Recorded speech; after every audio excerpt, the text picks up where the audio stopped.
2020년 12월 18일 손으로 묵상입니다. 오늘은 제가 광야에 나와 있는데요. 광야는 바로 이런 곳입니다. 참 덥네요. 땀이 줄줄 나고. 오늘은 광야라는 제목으로 함께 말씀 나눌 텐데요. 말씀을 먼저 함께 읽어볼까요? 한 소리가 외친다. 광야에 주님께서 오실 길을 닦아라. 사막에 우리의 하나님께서 오실 큰 길을 곧게 내어라. 모든 계곡은 메우고 산과 언덕은 깎아내리고 거친 길은 평탄하게 하고 험한 곳은 평지로 만들어라. 주님의 영광이 나타날 것이니 모든 사람이 그것을 함께 볼 것이다. 이것은 주님께서 친히 약속하신 것이다. 오늘 말씀에서는 주님이 오실 길을 준비하라고 합니다. 그런데 그 길이 오늘 엄청나게 큰 길인가 봐요. 말씀을 보니까 사막에 길을 내라고 하네요. 그런데 광야랑 사막의 차이점은 뭘까요? 광야는 비가 내리면 식물이 자라기도 한다고 합니다. 사막은 근데 그렇지 않고 비도 잘 오지 않는다고 해요. 그렇지만 그 외에는 광야는 거의 사막과는 같은 곳이죠. 그렇게 메마르고 척박한 땅에 길을 내라고 오늘 말씀하고 계시는 겁니다. 광야 또는 사막. 그럼 광야 또는 사막 하면은 어떤 것이 느껴지시나요? 저는 개인적으로 참 고독하다 이런 마음도 들었고요. 또는 되게 메말라 있는 땅 그런 마음도 들었고요. 그리고 한마디로 좀 정리하자면 죽음의 땅이라고도 할 수 있겠죠. 죽음의 땅. 길을 잃어버리면은 죽을 수밖에 없으니까요. 그런데 궁금했어요. 오늘 말씀해 보니까 주님이 이 사막에 광야에 오신다고 하죠. 그런데 왜 주님은 왜 하필 광야에 오실까요? 왜 이렇게 죽음의 땅에, 척박한 땅에, 고독하고 메마른 땅에 오실까요? 더 날씨도 좋고 뭐 기후도 좋고 온난하고 궁전도 있는 도시에, 그런 도시에 오시면 좋지 않았을까? 이런 곳에 오시면 좋지 않았을까요?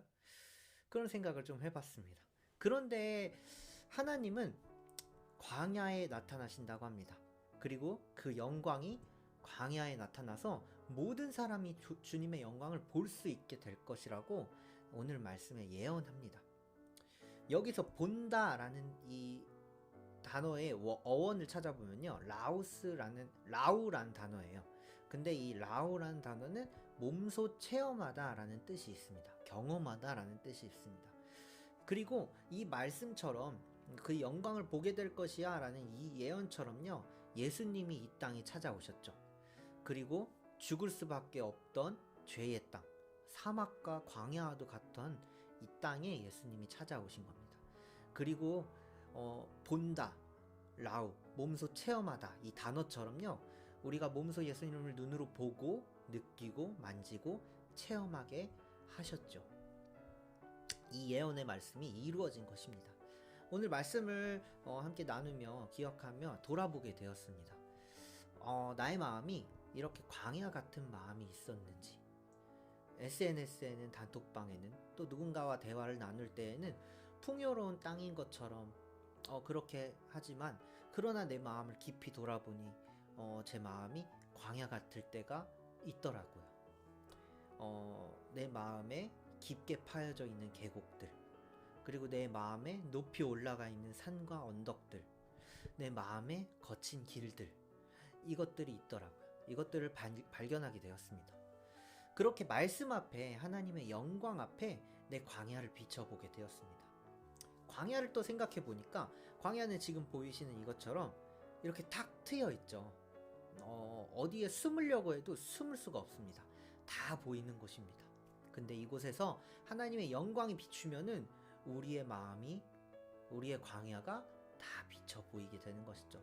우리의 계곡들도 비쳐 보이고요, 우리의 상처도 비쳐 보이고요, 우리의 산과 언덕, 우리의 높아진 마음도 비쳐 보이고요, 우리의 거칠었던 마음들도, 팍팍한 마음들도 하나님 영광 앞에 다 비춰지게 되는 것입니다.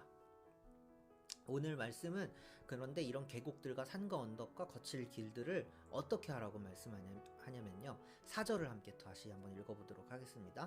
모든 계곡은 메우고 산과 언덕은 깎아내리고 거친 길은 평탄하게 하고 험한 곳은 평지로 만들어라. 이 모든 것들을, 내 마음의 상처들을, 높아진 마음들을, 거친 마음들을 평탄하게 만들어내라고 그렇게 오늘 주님께서 말씀하십니다. 그런데 이게 쉬울까요? 참 쉽지 않은 일인 것 같아요. 그런데 하나님은 이것을 나 혼자 힘들여서 이렇게 하게 하지 않으셨습니다. 주님의 영광이 비추어지니 자연스럽게 그 일들이 이루어지는 것이죠. 혹시 여러분 마음속에 광야 같은 마음이 있으십니까? 계곡같이 깊이 패어져 있는 그런 상처가 있으십니까? 혹시 산과 언덕처럼 높아지고 교만해진 마음이 있으십니까? 괜찮다, 괜찮다, 나는 풍요롭다 생각했는데 내 마음속에 갈라지고 메마른 그런 거칠은 광야를 발견했습니까? 외롭고 힘들 때가 있으십니까? 어떤 마음이든 괜찮습니다. 오늘 하루 하나님의 영광 안에서 치유받고 회복하는 하루가 되시길 소망합니다. 위로해 주시고 용서해 주시고 함께 해 주시는 하나님을 느끼는 하루가 되기를 소망합니다. 특별히 강림절을 보내고 있습니다. 강림절은 예수님의 오심을 준비하는 시간이죠. 성탄절 전까지 내 마음이 잘 준비가 안 되었다고, 아직 계곡과 산과 언덕이 가득하다고, 아직 예수님이 오실 때가 안 됐는데 내 마음의 준비가 안 됐는데 라고 생각하지 마십시오.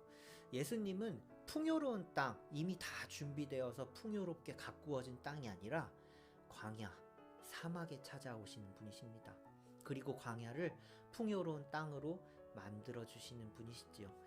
오늘 그분과 함께 풍요롭고 행복한 시간, 예수님과 동행하는 하루를 보내시기를 소망합니다. 함께 기도하겠습니다. 하나님 감사합니다. 절망했었습니다. 내 마음의 계곡을 보고 절망했습니다. 내 마음의 산과 언덕을 보고 절망했습니다. 내 마음의 거칠었던 모습을 보고 절망했습니다. 하나님, 그러나 예수님께서 괜찮다 말씀하시네요. 내 마음이 준비되지 않아서, 잘 풍요롭지 않아서, 궁전과 같이 그렇게 잘 준비되어서 예수님을 맞으면 좋을 텐데 그렇게 절망했던 내 마음, 그러나 하나님 괜찮다 말씀하시고 그 광야 가운데, 사막 가운데 죽을 수밖에 없는 우리를 찾아오셔서 영원한 생명으로 이끌어 주신 그 예수님의 깊은 사랑을 다시 한번 깨닫고 기억합니다. 오늘 하루 그렇게 예수님과 동행할 때, 하나님의 영광 안에 살아갈 때 더 풍요롭게 살아갈 수 있는 우리들, 그런 하루가 될 수 있도록 주님 인도하여 주시옵소서. 예수님의 이름으로 기도했습니다. 아멘. 하늘에 계신 우리 아버지여, 이름이 거룩히 여김을 받으시오며 나라의 마옵시며 뜻이 하늘에서 이룬 것 같이 땅에서도 이루어지이다. 오늘날 우리에게 일용할 양식을 주옵시고 우리가 우리에게 죄 지은 자를 사하여 준 것 같이 우리의 죄를 사하여 주옵시고 우리를 시험에 들게 하지 마옵시며 다만 악에서 구하옵소서. 대개 나라와 권세와 영광이 아버지께 영원히 있사옵나이다. 아멘.